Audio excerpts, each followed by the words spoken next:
I am only paid to operate. I mean, I'm paid some to do the consultations in the office, but I am much more highly incentivized to operate. And I think that's upside down, Yeah. especially for surgeons who, again, a lot of people come in and I don't think they need surgery, or I think they need a lot of other stuff before they're ready for surgery. And in a conventional world, I am not incentivized to do that. So that's where the cash mechanism works, is that it makes it win-win for me and the patient. So patients are highly invested in getting better because they're paying me to to give them advice to get better, and I am highly invested for them to get better because If you were to say that, if there was like a clear cut indication for surgery, like, could you just give the audience just a couple ideas of what seems more clear cut versus like a little gray sure. area for just pain or something?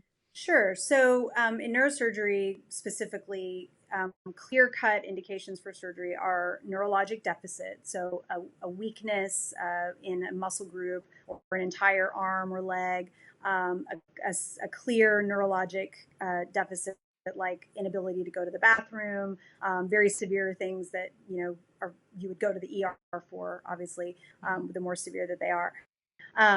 Sensory deficits, so numbness or tingling, or what we call paresthesia, which is an abnormal sensation. Those can be, and also pain goes along with that if there is a clear imaging correlation with a nerve compression, or even more higher indication, spinal cord compression. If there's symptoms plus compression on imaging that haven't resolved with conservative treatment, those typically are the biggest indications. That's with more like extremity pain, so arm pain, leg pain, and then dysfunction in the hand, dysfunction in the arm, dysfunction in the leg or foot. When you start talking about back pain in isolation, neck pain in isolation, it gets more gray.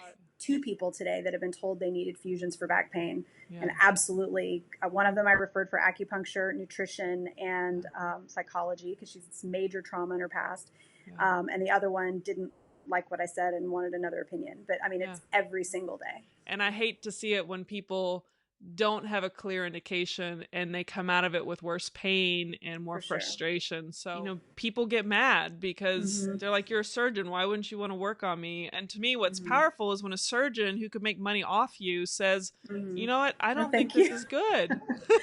Yeah.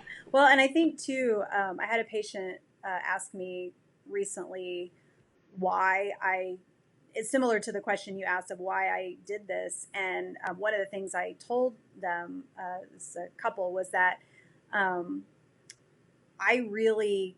feel it when patients don't do well. And if I know that somebody is a plus minus, probably not going to do well, or, I can make some money off of it, but they're not going to get better, I don't want to feel that when you're young and you're first out, and you're kind of you're encouraged by everyone around you to operate. Like patients come in, they want an operation, just give it to them. That's the way we're trained, and I just don't do that anymore.